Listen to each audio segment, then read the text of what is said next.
Hi, I'm David Subkoyak. I'm Annie Asher. And we are the hosts of a brand new podcast called Passive Aggression. Passive Aggression is an entertainment lifestyle podcast that covers anything and everything. We have different episode types discussing big moments, entertainment, our personal favorites, and specific topics. We take deep dives into general topics like how to live the say lovey lifestyle and why is reality TV great. And we love discussing movies like Legally Blonde and shows like Glee. Each episode culminates with our Flames and Shames, where we talk about the best and worst parts of our weeks. Annie and I are best friends, pop culture phenoms, and teenagers who love to chit-chat. If you are looking for a way to spice up your day by learning something new, or by hearing some candid opinions, be sure to listen to Passive Aggression on all platforms. You can follow us on Instagram at Passive Aggression Pod for behind the scenes, giveaways, updates, and so much more. Our episodes are released every Tuesday. See you there. This is Zoe. We don't usually do this, but I want to put out this trigger warning that there are elements of this film and the following discussion that involves depression and suicide. Testing, 1, 2, 3. Testing, 1, 2, 3. Thanks for joining the Backlook Cinema Podcast with Zach and Zoe. On this show, we take a look back at the movies of yesteryear. That means we're going to talk about some of the best movies from the 70s, 80s, and early 90s. So thank you for joining us. Now let's get it started in here. Hi, this is Zach. And this is Zoe, and thank you for joining us. This is our 36th episode. We are chugging right along. The reason we started this show was to strengthen the bond between my son, Zach, and me, Zoe. We watch movies that we love when I was growing up in the 70s, 80s, and early 90s, and we get Zach's impression on these great movies. You can get t-shirts, hoodies, mugs, face masks, jerseys, and even more at our website, backlookcinema.com, where you can click the link to enter teesprings.com or tpublic.com. And please, if you follow us on, see, I'm starting to mess up already. I'm reading from the script, and they're my own words. I typed these words, and I'm messing them up. Just continue reading. And please follow us on Instagram, Twitter, and Facebook, and you can find the details in the show notes. There are direct links to our socials at backlookcinema.com, where you can leave us direct feedback, comments, suggestions, etc. Or you can email us at fanmail@backlookcinema.com. And please, if you like our show, then rate and review us on Apple Podcasts or whatever podcast app that you might be using. All right. We did it. We got through it. So what have you been up to this week, Zach? There's a game I play called Werewolf Apocalypse. Werewolf Apocalypse? Yeah, I think that's what it's called. All I know is Werewolf and Apocalypse is in the title. That's actually, it sounds like a fun game. Yeah, you think it sounds like a fun game, but when it comes to the animation, you're like, oh, you could have worked on this a little longer, And then the gameplay, the stealth has little issues, because when you're trying to sneak around, you're gonna be mostly in your wolf form because you're trying to get away quicker. Mm-hmm. But regardless, there's not like much to really have a good way to sneak around. There's no map to see the cone of vision that these enemies have. Oh, it's not like a Metal Gear Solid. No, situation. And it's like, yeah, I'm trying to sneak around, but there's a way to tell that if they see you, it's like they'll have like an exclamation point. Not an exclamation, it's like an image of a body figure, and if it like gets to like if it fills up, it'll go from white to orange, and then if they find you, it goes to red. The issue is when it's in orange, it is stuck in orange. Right. It's not like you can go back in the vents and it's like, oh, nothing here. No, the moment you go in the vents, they stay in place. You go out, they go back to look, and I'm like, wait, that's not even fair. It's kind of like real life. Like once they realize that there's something there, they're always going to suspect. Yeah, but the moment you go in the vents, they just stay in place. They're not even looking no more. Even if you go to the other side, they're still not looking. I'm like, that's not even fair. You're legit making them wait until I'm back in that same area for them to actually look around. That's not even fair. I don't know. I guess you'll find a workaround.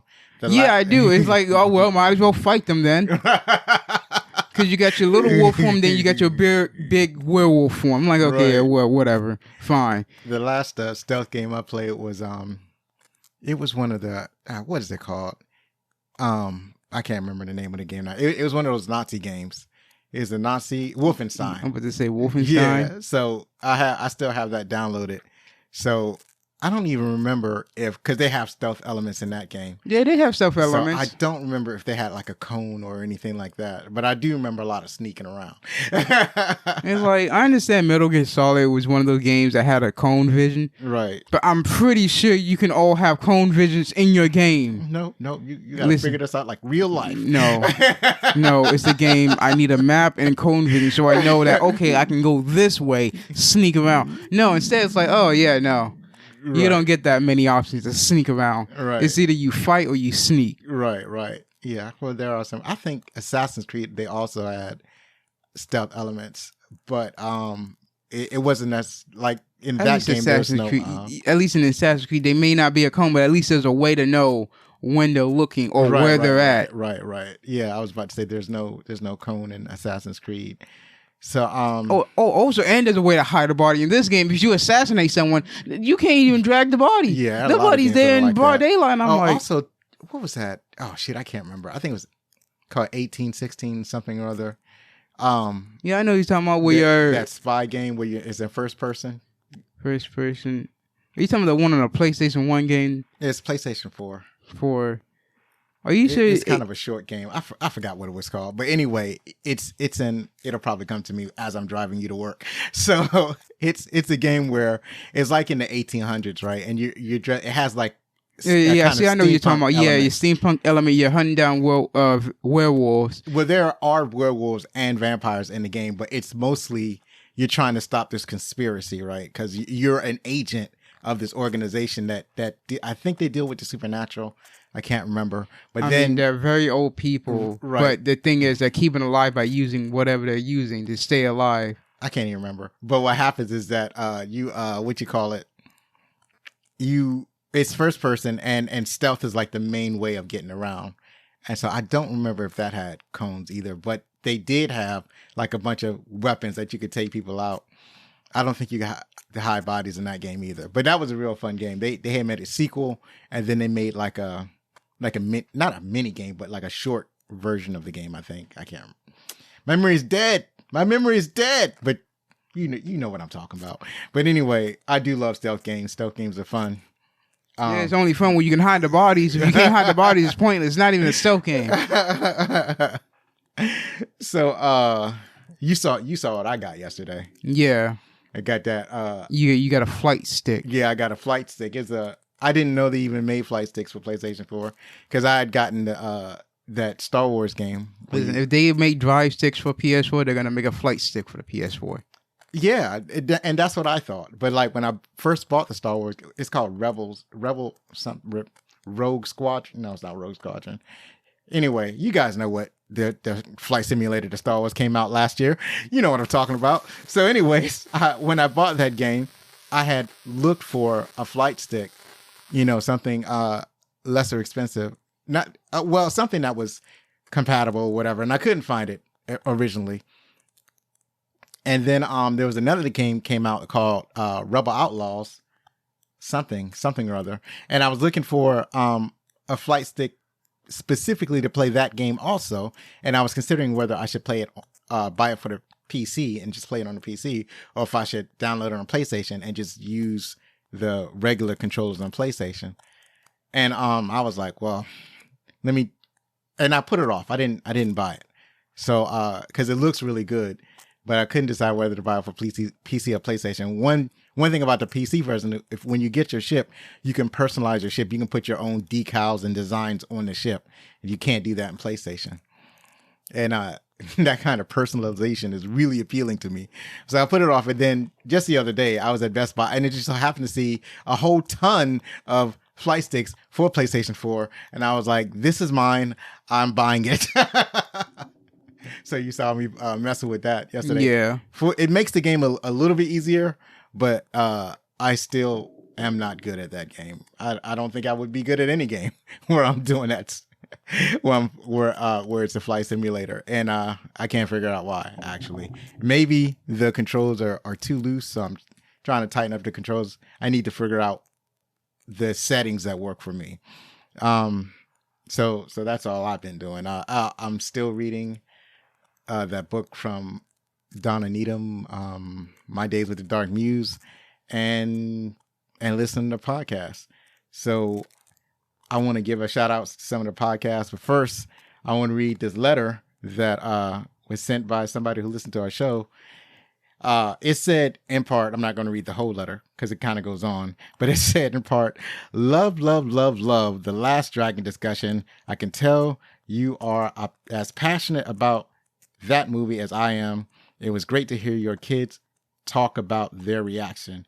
That was from Troy Sawyer, and he is from the Not a Bomb podcast that I've been listening to, and that's a fun podcast. We kind of cover the same movies. Their angle is that they cover movies that bombed at the box office but are still great movies, like Big Trouble in Little China. Right. That was a great movie, and it totally bombed. And so was the Last Dragon. The Last Dragon was a great movie, but kind of bombed at the box office. So that's his angle. So I'm supposed to be joining him for a show he's doing. He sent me a list of shows. I chose the show. I was like, yeah, let me let's talk about that show. So we're going to be doing that in the future.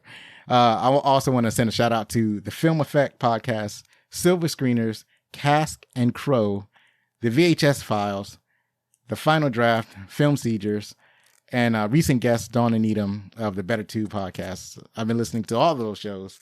They're all great.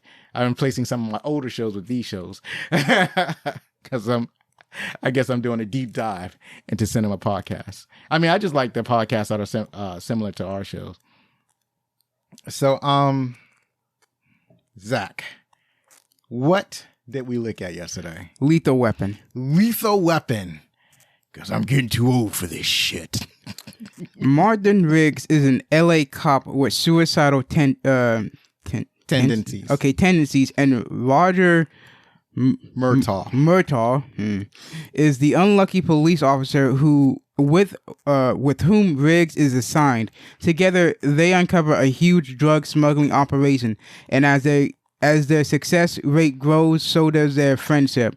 That was by Graham. Yeah, Graham Roy. Yeah, I should have went over some of these spellings because the spellings of these names are gnarly, to say the least. But yeah, I got that from IMDb, and it basically brilliantly encapsulates the movie. It's really about their relationship and less about the case that they're on. Because, I mean, do you remember the case? Yeah. Okay, well, what was the case about? Basically, some girl was, at first thought it was a suicidal case, but it was like, no, it wasn't. Actually, she was poisoned. And because Murtaugh knew who the girl was, or didn't really know. He knew her family. Yeah, knew the family. Talked to the guy, and the guy was like, I want revenge. Please go kill him. And he's like, okay, well, now I got to dig further into this and figure out, who gave her the drugs, who was with her that night. And then why. And why did they do it. Right. So it's a kind of a huge conspiracy. And it's all about drugs. In the 80s, it was really all about drugs. Also, you might hear fireworks. That's because you got people firing fireworks ever since goddamn June. Right. Since June. And this is the day after the 4th of July. So you're going to hear fireworks today is July. Today is the 4th of July? Yes. I am so confused. Yeah, because they've been fireworks since the 3rd. See, it's like I heard them last night, so I thought last night was the 3rd. That's right. Today is the 4th of July. And, we just have to deal with it. I was asleep last night and I was woken up by boom, boom. Oh, so that boom did wake you up. I was like, I wonder if that woke up the old man. It's crazy. So anyways, this is being recorded on the 4th of July. On the 4th of July. So happy belated 4th of July to everybody. And we will probably hear these fireworks well into August because people will fire off fireworks just because. Yeah, because the cops won't do anything to stop them because apparently it's supposed to be illegal in Maryland, but I mean, but how can you? I mean, you set up a firework and you can run. It's like nobody's going to notice or see you, and people don't want to report somebody who's setting off fireworks. It's just not that. It's just not that important. So anyways, this movie was released March 6, 1987 by Warner Brothers. It grossed over $65 million in the U.S. and Canada and over $120 million worldwide on a $15 million budget. It has generally favorable reviews. So it did pretty well. Yeah. It did pretty well. And that's like, let's do some sequels. And they did a bunch of sequels and a TV series. So last night when I went and I told your mom, I was like, so, and your nephew was in the room. I was like, we watched Lethal Weapon. And your nephew was like, I thought they canceled that. I was like, no, not the TV show, Young Buck. It was the movie, like the original movie. That's what we watched. So this movie is starring Mel Gibson as Martin Riggs. Now, we know that Mel Gibson has a problematic history, to say the least, you know, with his mouth and drunkenness and his attitude towards certain people. But I can't deny he's one of the greatest actors of our time. He's been in some of the best movies that I have ever seen, including this one. So he's also appeared in Braveheart, which strangely enough, I've never seen, The Patriot, Ransom, and Maverick. Then we have Danny Glover, who was played as Roger Murtough. He was in The Color Purple, Shooter, Dreamgirls, and Proud Mary. Yeah, Danny Glover is also one of those prolific actors, and just acts continuously, appears in everything. It seems to have gotten to the point where he doesn't care where he appears in. He can appear in a great film. He can appear in a director video. You never know when you're going to see Danny Glover, but every time you see Danny Glover, it's a delight. It also has Gary Busey as Joshua, or as he was referred in the film, Mr. Joshua. He was in the Buddy Holly story, Predator 2, Point Break, and Under Siege. And I know what you're thinking out there. You're thinking he was also in Predator 2 with Danny Glover, and you're right. All right, now we have Mitchell Ryan. He played the general. He was in Grossy Pointy. What? Gross. Okay, Gross Point Blank, Liar Liar, and Spy Game. Yeah, Mitchell Ryan is a character actor, and whenever you need a white man of authority, whether he's a good guy or a bad guy, he usually plays the bad guy. That's the guy you call. He's kind of like Jack Palance in that vein. He's always playing that type of character, and he appears in everything, whether it's TV or movies. He's that guy. We also have Tom Atkins. He played Michael Hunsucker. He was in Halloween 3, Season of the Witch, The Fog, My Bloody Valentine 3D. He has a lane. Then we have Darlene. Yes. Darlene Love. She played Trish Murtaugh. Yeah, she's mainly like a performer. Like she dances and sings. That's her main lane. But she was this is her first movie. Or it said introducing Darlene Love, so in the credits. So I'm assuming that this is her first movie, but she's really only appeared in Lethal Weapon franchise. So this movie, and I forgot there was one more actress that was a main part of it that played the daughter. I didn't realize she played such a big role because I totally forgot about the film. But she plays the daughter. She gets kidnapped. It's a whole thing. Yeah. So it was directed by Richard Donner. He directed Superman, Lady Hawk, Conspiracy Theory, and Scrooge. And you said you saw Superman, right? Yeah. So there's a big controversy where he was actually directing Superman and Superman 2 simultaneously, because when they were making Superman, they already knew that it was going to be a sequel. So he was doing both at the same time. And then studio interference caused him to leave the project as he was filming Superman 2. So they brought in another director to finish that. So there's another director's name in those credits. But then I think in the last 10 years, they released the so-called Richard Donner cut, which had his original vision in Superman 2. So all of those that he directed, those are all great movies, except I didn't see Conspiracy Theory, but I've heard good things about him. He's a prolific director. Everybody really enjoys this movie.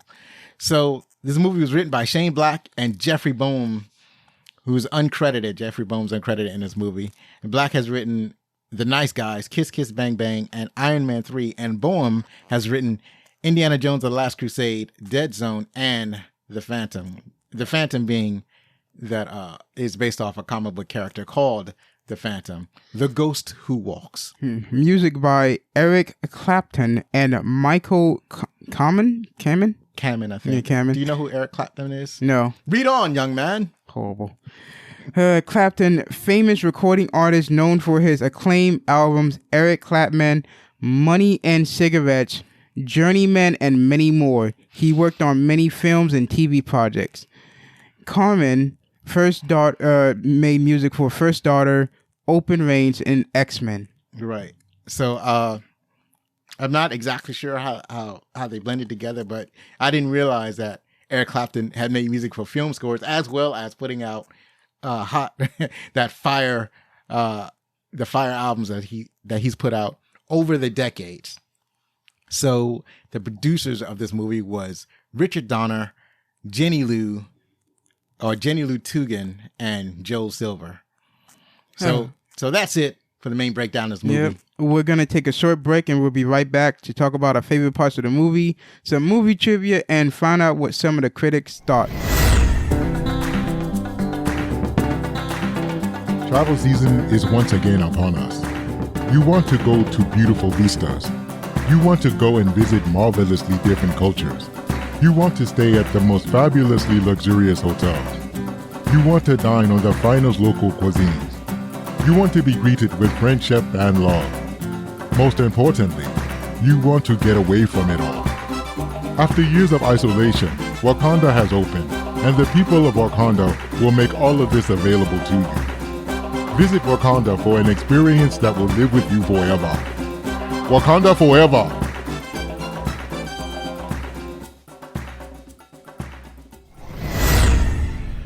All right, thank you. Welcome back. So, Zachary, what were your favorite parts of this movie? Remember, let's not narrate the whole movie. Yeah. Just want to hear your favorite parts of the movie. Yeah. And let's see, when we're first introduced to Mel Gibson character when he's doing his drug bust, that was a good scene. Yes. Do you know when he was slapping their faces and whatnot, where that comes from? Oh, yeah, the Three Stooges. Right. He was making a sound, too. Right. So that was fun. He's like, and then at the end he says, "Nah, that's a real badge, and this is a real gun." So that first shootout was pretty cool. Yeah. Let's see, when Donald Glover is introduced to his own partner, and he's like, "Oh, that guy has a gun," wants to go tackle him, and only gets thrown onto the ground. Right. And they're like, "Oh yeah, meet your new partner." Right. I'm too old for this. Yeah, right. He says that throughout the entire franchise. Because throughout the movie, and I think he's like, what, 40, 50? He's 50 years old. Yeah, 50 years old. Murtough is 50 years old. And he's like, yeah, I'm too old for this. Because it's on his birthday and he's celebrating his 50th birthday. Well, no, this is after his birthday. Like, he meet his partner after his birthday. Right.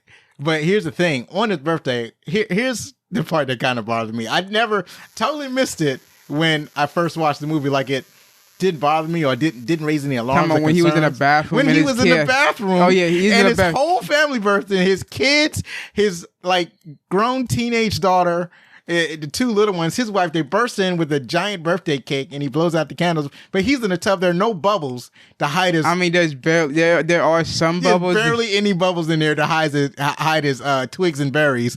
And they're all. I was like, how are you doing this? How are you bursting in the bathroom and he's totally naked in the bathtub and you can see his nakedness? What is this? Is this the story of Job? No, not the story of Job. I'm sorry. The story of Noah. Is this the story of Noah? This is gross.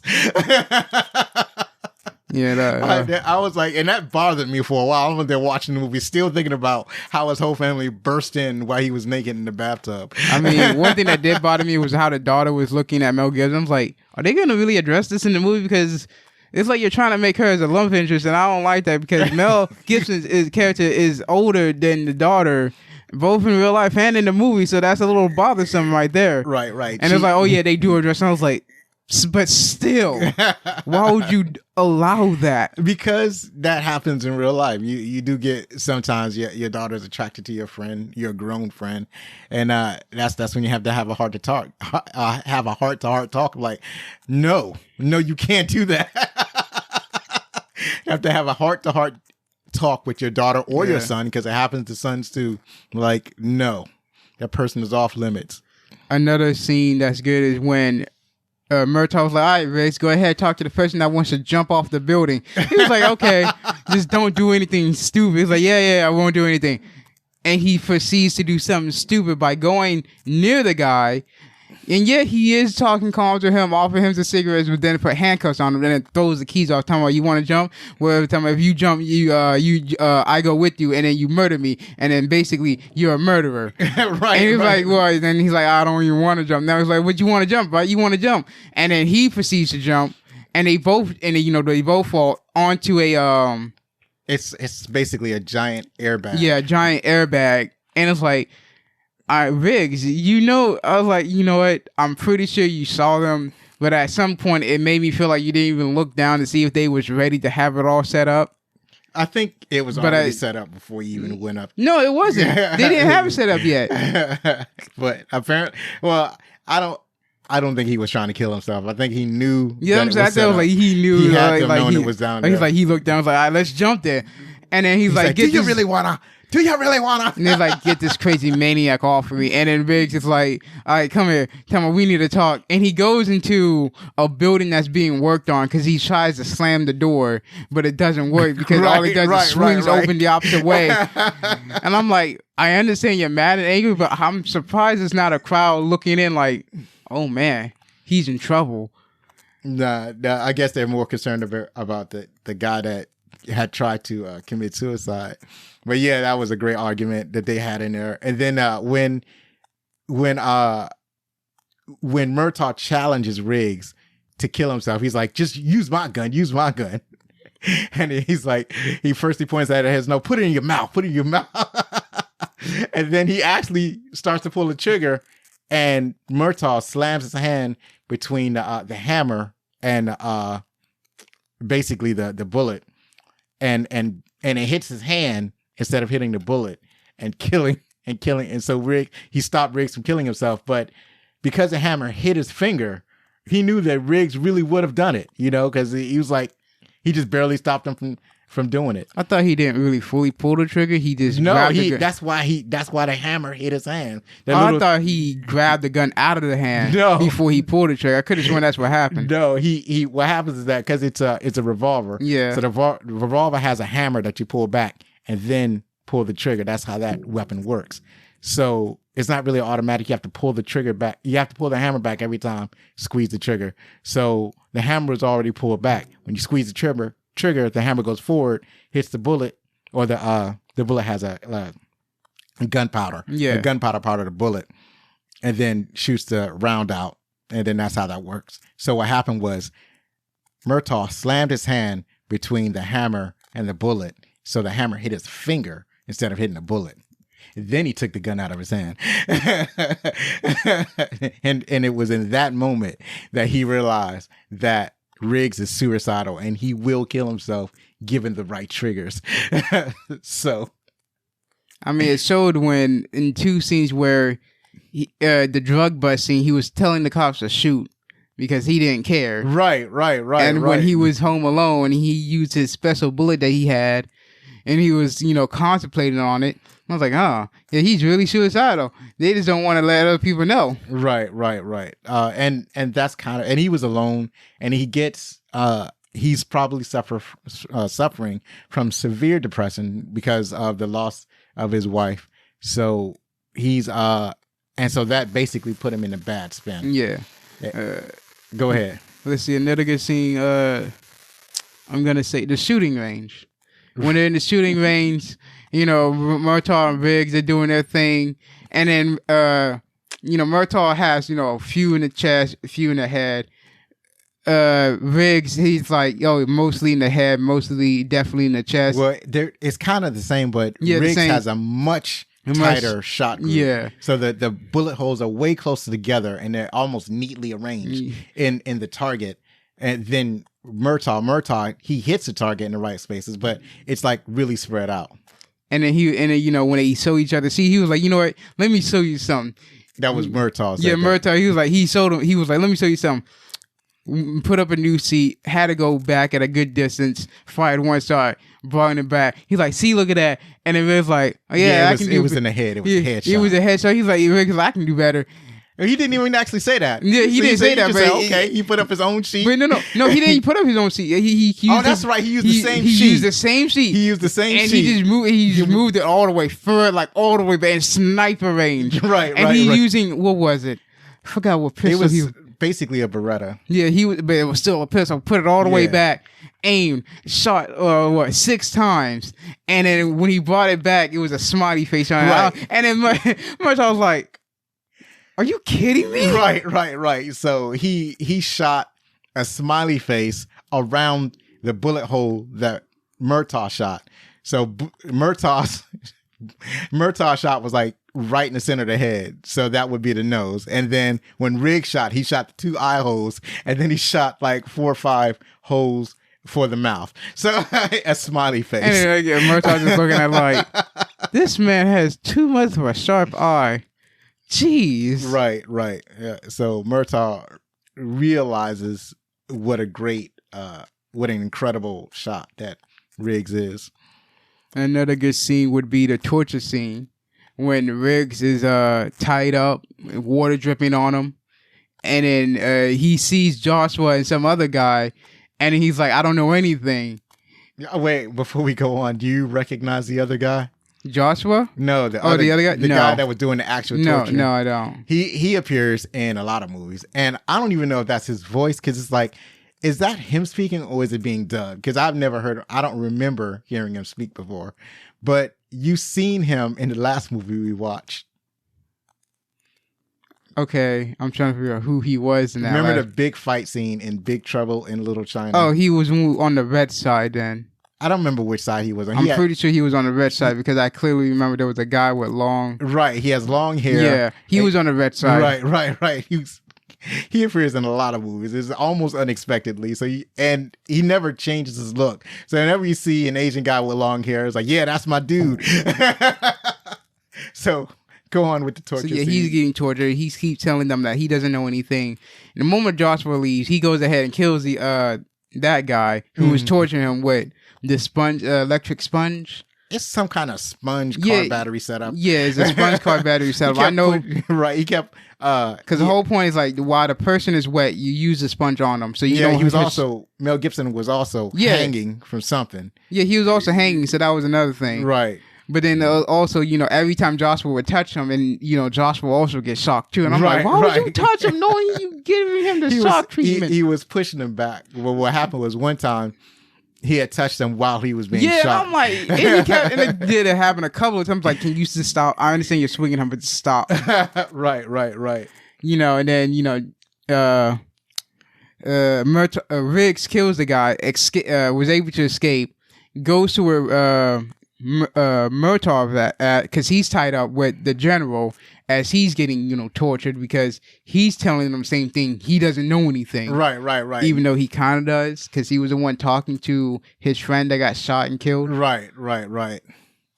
So he kind of knows. Wait, he really does. Neither of them really know the thing that the general is trying to figure out.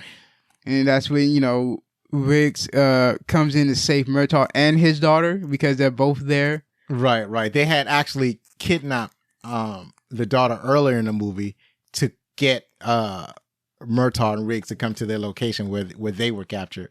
They tried to have like a counterattack plan. Yeah, but it didn't work out. They fooled the terrorists into or the drug dealers into thinking that I keep shaking the table into thinking that Riggs was dead, right? So Murtough goes there alone in the desert. So they have this big shootout, which is kind of neat. Actually, what happened was, as they were negotiating, Murtough was negotiating the return of his daughter. He was able to get his daughter, and then, actually, he didn't get his daughter because he had a grenade saying, I will blow us all up. And he's like, he won't do it. He said, I will. If my daughter's going to die, it's because of my hand. She's going to die because of me. Right. And then they're like, that's not a real grenade. So they shoot him in the shoulder. He drops a grenade. It's actually a smoke bomb, not a smoke bomb, but a smoke grenade. Right. And that allows Riggs to go ahead and start sniping people off. Right. But their plan doesn't work. They eventually get captured. Yeah. And so that leads up to the scene that you're talking about where They're Riggs is tortured. getting electrocuted, where he frees himself, and Murtaugh is being punched in the face. Punched in the face, getting his. I think they put gunpowder in his wound. It was salt. They put salt. Oh, salt in his wound. Right. Yeah, that hurts a lot. They escape, and then they have a chase. Well, Riggs go after Joshua, who's running away, and then as he's chasing him, Murtaugh decided to stay so he can get the general, which he does his usual, let me crank my neck a little bit, aim, shoot, kill the driver, causing the cars to crash, hit a bus, flip over, caught on fire, and explode because there are grenades in the back of the car with the drugs. Right. So a spectacular death for an action movie. But my thing is that I'm not sure if a grenade would cause that kind of explosion, but it is with the car, so. Well, I don't know. It might have, but they're those type of grenades are anti-personnel. They usually don't do that much damage to vehicles and stuff. It might have. I'm gonna give it a pass. Might have, because he had 3 grenades in there. Right. I'm gonna give it a pass. The last good scene was the fight between Riggs and Joshua. It was like, oh man, this is a good fight, even though the camera's all shaky and I don't like it. And then it goes to the helicopter. I'm like, that's even worse. Stop. Just keep it straight on the fight scene. You don't need to make it all shaky, janky. Right. Irritating. I want to see the fight. And the interesting thing about that fight is that it was a fight. It's not like Riggs in the process of chasing down Mr. Joshua or anything like that. He was already captured. And then they challenge each other to a fight. He was like, let's get this fight going on. Because Joshua went back to the house because he wanted to kidnap the family or hold them hostage, which was the mother, the son, and the other daughter. Right. He was going to hold them hostage. But, when he got there, those 2 cops killed the 2 cops, went inside. He see a note, and he's like, really? They knew I was going to come here? Right. That's unbelievable. Right. It's like that would be the next logical step, would be to try to kidnap the rest of his family. Yeah. So they left a bunch of notes there. And it's like, if you got cops in front of your house protecting your house, then, they already know that you're coming. So, yeah, and then that's how he gets captured. Yeah, Riggs wins the fight, and then they're going to arrest him. But because of the sloppy work on how they're arresting him, he reaches for one of the officers' gun. Murtaugh and Riggs turns it around. They shoot him simultaneously. I was like, okay, that's pretty good. Right. They're in sync with the shooting. While he's tussling with the police tussling with the police. And again, I'm like, that is some sloppy arresting work. Right. Why would you haul him over your shoulder? You're just supposed to handcuff them while he's on the ground and then pick them up. It doesn't need 2 of you to carry you. No. Right. That was very I'm pretty sure they tell you not to do that because they can just reach for your gun. And the thing about it is that the gun isn't really supposed to be that easy to pull out the holster anyway. It's not, but still. But still, that he was is very he is a mercenary. Right. He's not a mercenary. He's ex-special forces. Ex-special forces like Riggs is. Right. Because they both have the same tattoo. Right. And actually, it is kind of stupid for him to try to resist arrest that way because you're surrounded by cops. So even if you do escape, you got a bunch of guys that are going to shoot you. So that was just dumb for him to try to escape. But still, you're exactly right. Sloppy arrest work. You're supposed to handcuff him while he's like face down on the ground. Oh, I forgot another good scene is when they go to. There was a hooker that lives in a house that was going to go visit her because they had suspicion of her killing the girl in the beginning of the movie, or having something to do with have something to do with it because she was a witness. I saw the whole thing, right? And they're like, that's kind of suspicious, a little too bit, right? And then they suspected that maybe she was in the apartment with her, and then went downstairs and then was able to claim that she was just a witness and not with her when she committed suicide. The suicide, which opens the movie, that they discover is not a suicide, but murder. And then, they go to the house explodes. And by the way, there's some kids there too that's basically not antagonizing them, but just being kids. Right. And it was like, yeah. And then, when they go question one of the kids, they're like, don't tell him your name. One of them spills the name, talking about, shoot. Right. I'm like, what in the world? They tell him not to do something, and then they do it themselves. So they tell the police the kid's name, and they tell the police how old he is. Yeah, I mean, how old he is. because he was the only witness to see on who made how the house exploded. Because he was like, yeah, I saw. Was that after or before the house exploded? Before, after the house exploded, they was like, detective went to him and was like, oh yeah, this kid. He said he saw someone go to the house, I guess a meter man, and and then we called a meter company. It was like, yeah, we don't have anyone going down there. Right, we're supposed to go down there to next month or whatever. Right. And then, they questioned him, talking about, what he looked like, talking about, was he white or black? He was white, black or blonde hair. He had blonde hair. Talking about, he also had something on him. It was like, he had a drawing on him. Like, yeah. And then when Murtough got closer, the kid pointing at his tattoo, he's like, yeah, a tattoo. And he's like that? Yeah, exactly like that. Not Murtough, but Riggs. Right, Because Riggs has a tattoo of his special forces on him. Right. And then, the kid's like, yeah, just like that, exactly like that. And they're like, oh. And because when the house exploded, they discovered a trigger bomb that was there, and it was like, yeah, it was a special kind of trigger. A special kind of trigger bomb. And then Riggs was like, yeah, they use this in the special forces, CIA type of stuff. And they put two and two together, like, oh man, this is some heavy stuff going on now. So, what you call it?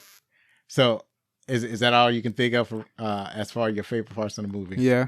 So, what did you think of Lethal Weapon? It was good. Yes, it was good. It was a hit. It was good. It was just good. It was a hit. I win again. I'm right. I'm always right. So, let us transition to the trivia portion of the show.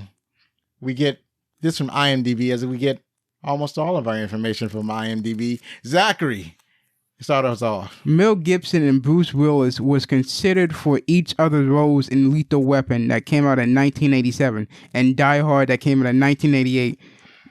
And both movies were produced by Joe Silver with music by Michael Kamen. Willis was offered the role of Martin Riggs but turned it down, and a year later he did Die Hard that came out in 1988 again. Gibson was considered to play John McClane along with his co-star from The Expendables 3 that came out in 2014, Harrison Ford, Sylvester Stallone, and Arnold Schwarzenegger, but they all turned it down. Coincidentally, the script for Die Hard with a Vengeance that came out in 1995 was briefly considered to be filmed as Lethal Weapon sequel. Yeah, so as you can see, a lot of these movies are interconnected in intricate ways.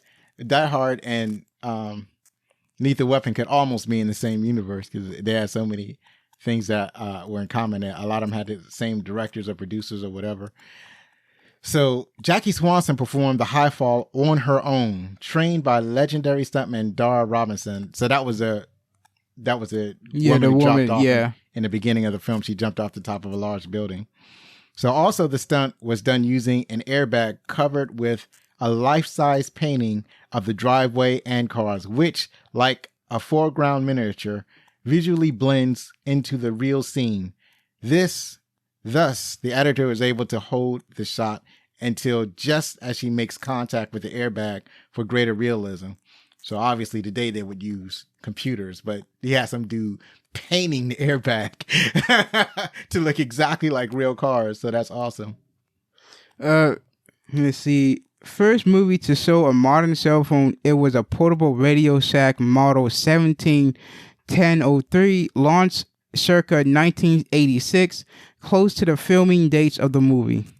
So did you identify the cell phone? Yeah, I identified. It was a big bulky radio with numbers on the back of whatever they was using to talking to. That was a box that Murtough was using. Yeah, and the general. Right. It was a gigantic I'm box. like, I'm thinking that's just a police officer type of thing. No, that was a cell phone. I'm like, ugh. And that's actually a little bit bigger than the cell phone. I cannot imagine people carrying that around just to talk to someone. Yep. And that's all it could do was talk. Couldn't text, couldn't watch no videos, couldn't play no games, couldn't make a TikTok. So Mel Gibson turned down the starring roles in The Fly 1986 and The Untouchables 1987 in order to do this movie. in the scene where Riggs is contemplating suicide, contemplating suicide, there is an actual bullet blank in the chamber which Mel Gibson was pointed at his head, thinking that it will allow for a greater scene of portraying the scene realistically and dramatically.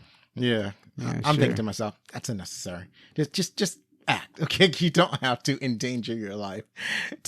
I guess that's what he wanted to do. He wanted to experience endangering his life, because a blank, even though a blank is meant to be non-lethal, it at close range, it can cause some serious harm. And so, yeah, that's unnecessary. Just act. All right, so I'm gonna read this thick part. It's gonna be thick. I'm gonna read it. I'm gonna read it right now.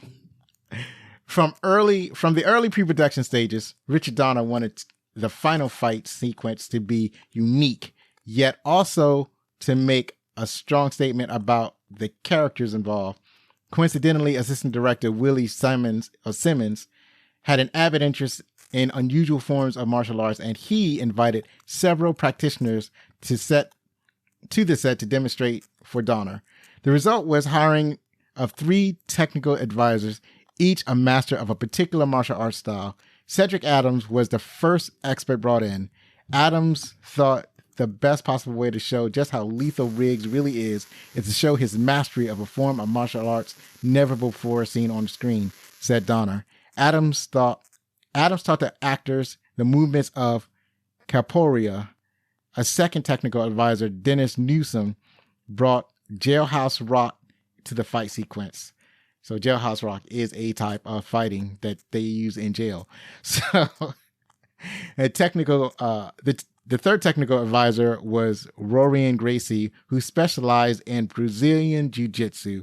The filming was spread over 4 complete nights. Shooting was from dusk till dawn, resulting in an edited sequence that would last several minutes on screen.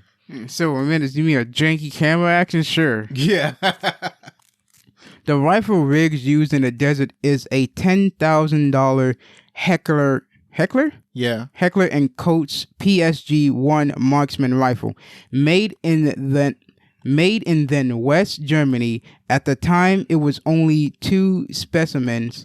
Well, one of 2. Yeah, one of 2 specimens in civilians' hands in the United States. Producers wanted cutting-edge firearms in a movie, and the PSG-1 was borrowed from Bumblebee Wholesales, a famous gun store in Los Angeles. The rifle normally comes with its own unique tripod rest, but it was not yet shipped with the gun, so prop masters wielded the Harris bipod on it. The production had to pay for the full value of the rifle. Of course, because you're wielding something that don't belong on it. And you can't be welding on the gun, because then that ruins the gun. So they destroyed the gun so that they can make this movie. I understand you should just went for something else then if it didn't have the tripod. Right. At least that point. You could have taped it on. You could have not glue, just tape it. I'm thinking they probably could have taped it on, because you could break it off after that. Exactly. But no, they're like, let's just weld it on. It's like, that's a mistake. It's only one of 2. That's the worst part. It's one of 2. This movie would cost several $1 million, so I guess they didn't mind paying an extra $10,000 for that weapon. So Murtough tells Riggs that Hunsucker saved his life during the Drang Valley in 1965. Mel Gibson would later play Colonel Hal Moore in We Were Soldiers 2002, which is an adaptation of that battle. Now let's see. A running gag in Lethal Weapon film is the 1, 2, 3 false start, where Riggs and Murtough can't decide whether to go 1, 2, 3, then go, or 1, 2, 3, go on 3. While the gag does not exist in this film, there is 1, 2, 3 false start in this movie. It happens when the uniformed cops are trying to prepare to sing Silent Night, and of course, one of the cops keeps starting too soon. Right. So, you remember that scene? Yeah. Yeah. She was like, "You stop! You're supposed to go on 3." and that's when that gag starts. According to a 2016 interview with Joel Silver, Ridley Scott was his first choice to direct the film. Due to Scott's still recent tension with Warner Brothers during the making of Blade Runner in 1982, the studio refused to offer him the job. Silver would later work with Ridley's brother Tony on The Last Boy Scout in 1991. Richard Donner thought that no matter how many drafts he wrote, Shane Black's original script was still way too dark for his liking, so he brought writer Jeffrey Broom for some uncredited rewriting. Yeah, so when they say way too dark, I mean, he had like children dying. He had like a lot of blood and guts. It's like, man, we can't, I'm not doing this. So he brought in another writer to put in some jokes and stuff and lighten it up and take away the dead children. The soundtrack includes Elvis Presley's song I'll Be Home for Christmas. Darlene Loves, who plays Murtaugh's wife, was a background dancer in Elvis's production, Elvis the Comeback Special, in 1968.